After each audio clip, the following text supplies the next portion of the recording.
دون لازمه، او بمعنى اصح ازمه متدبره ومتخططه لكي يكون النادي الاهلي مشغول بالتحقيقات والحكايات والروايات ويلعب مباراه سيراميكا، لان المستفيد الاكبر وسبب هذا الموضوع نادي سيراميكا. ايه اللي طلع احمد القندوسي دلوقتي؟ ايه اللي طلع احمد القندوسي دلوقتي يقول الحكايه ويقول الروايه ويقول زين الدين بالعيد عمل وزين الدين بن سوى والمفاوضات والرسميات والحكايات والروايات؟ من المستفيد في هذا الموضوع حاليا؟ نادي سيراميكا كليوباترا اللي هيقابل النادي الاهلي يوم 20 في كأس السوبر المصري. اكبر مستفيد هو ده، لان هو ده اللي عمل الموضوع. قبل اي حاجه نبدا السلام بخير الكلام، ونبدا الكلام بذكر الله. فلا اله الا الله سيدنا ونبينا محمد رسول الله. اللهم صل وسلم وبارك على سيدنا محمد وعلى اله وصحبه وسلم. ايه اللي يخلي بالعقل كده، ايه اللي يخلي نادي سيراميكا يطلع احمد القندوسي في الوقت الحالي؟ الا اذا نادي سيراميكا مدبر حاجه وعايز النادي الاهلي يفكر في حكايات وروايات وما يركزش في مباراه كاس السوبر مع سيراميكا يوم 20. ملهاش حل تاني غير كده، ملهاش حل تاني غير كده. عامه الكابتن محمد رمضان المدير الرياضي بالنادي الاهلي اثار تحقيقا وعمل تحقيقا موسعا وطلب احمد القندوسي للادلاء بتصريحاته والادلاء بارائه والادلاء بحكاياته ورواياته عشان نشوف الخطه دي جايه منين.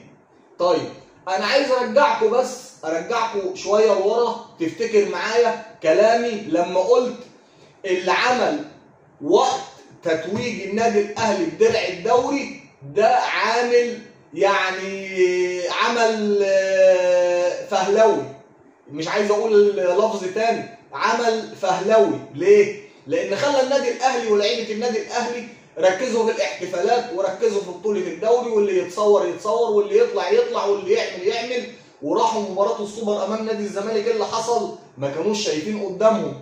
حصل وقلت الكلام ده ساعه تسليم درع الدوري. قلت اشمعنى الدوري خلصان بقاله شهر ونص، اشمعنى دلوقتي بتحددوا وتركزوا في تسليم درع الدوري للنادي الاهلي؟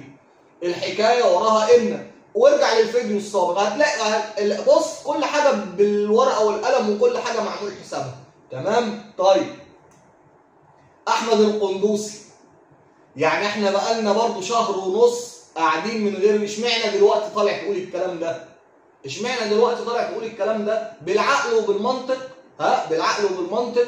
تعليمات من اداره نادي سيراميكا للخلل والهجس وشغل الحورين يا كيكا في النادي الاهلي، والناس كلها تبقى مشغوله وما يفكروش في مباريات كاس السوبر اللي في الامارات اللي هتبتدي من يوم 20 مع نادي سيراميكا. حلو الكلام؟ عشان يبقى كل واحد عارف اللي ليه وعارف اللي عليه، يبقى كل واحد عارف اللي ليه وعارف اللي عليه. دي فورتيكا عاملها نادي سيراميكا، وكده كده الكابتن محمد رمضان عمل تحقيق موسع، هنشوف الدنيا فيها ايه. ولكن حذاري لكل لعيبه النادي الاهلي، تشغلوا بالكم باي حاجه غير السوبر المصري، سوبر الابطال اللي في الامارات. ما تشغلوش بالكم باي حاجه، انتوا بره الموضوع لا يخصكم من قريب ولا من بعيد، لا يخصكم لا من قريب ولا من بعيد. الموضوع بره عنكم تماما. كل واحد يركز في شغله، كل واحد يركز في اللي هو فيه، كل واحد يركز في اللي ليه واللي عليه. مالكمش دعوه كلاعيبه النادي الاهلي، مالكمش دعوه باي كلام من هذا الكلام. تمام؟ نركز في كأس السوبر المحلي علشان معانا مباراه اهم مع العين يوم 29، ونركز في المباريات اللي احنا فيها، لان جمهور النادي الاهلي مش هيتصالح ولا هيهدلوا بال الا لما تاخدوا السوبر المحلي ومباراه العين الافرو اسيوي. من الاخر كلام واضح وصريح،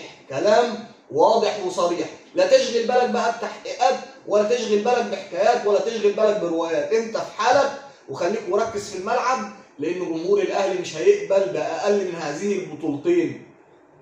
كلام قولا واحدا. طيب لايكك وشيرك واشتراكك يا كبير، لايكك وشيرك واشتراكك. زي ما قلت لحضراتكم برضو ان الفيفا اعطى النادي الاهلي ميزه يقيد لاعبين من يوم 1/5/2025. من يوم 1/5 القادم النادي الاهلي عنده حق ان هو يعمل صفقات قبل اي نادي في مصر. ليه؟ لان بطوله كاس العالم الموسعه في امريكا هتبتدي من يوم 30/5. تمام؟ فاعطى النادي الاهلي وكل الانديه المشاركه في كاس العالم للانديه الموسعه في امريكا حق التعاقد مع اي لاعب من 1/5.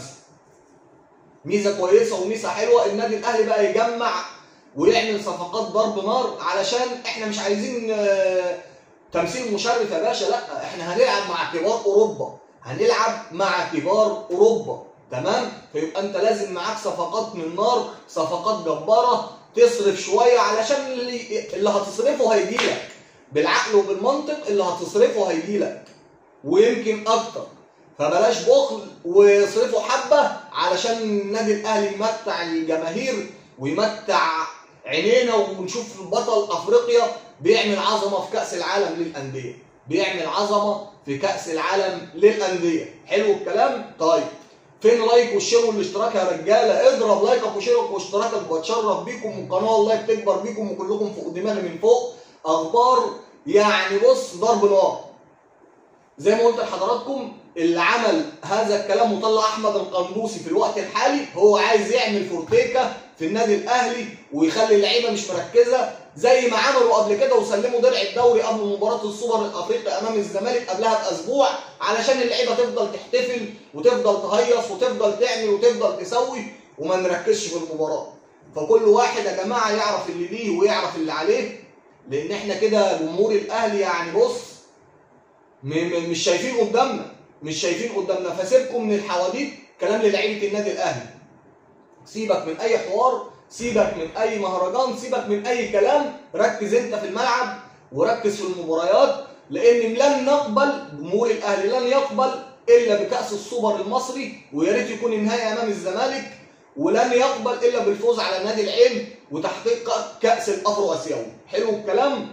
حلو الكلام. طيب كل التوفيق وكل الدعم وكل الاشاده بالنادي الاهلي ولاعيبه النادي الاهلي.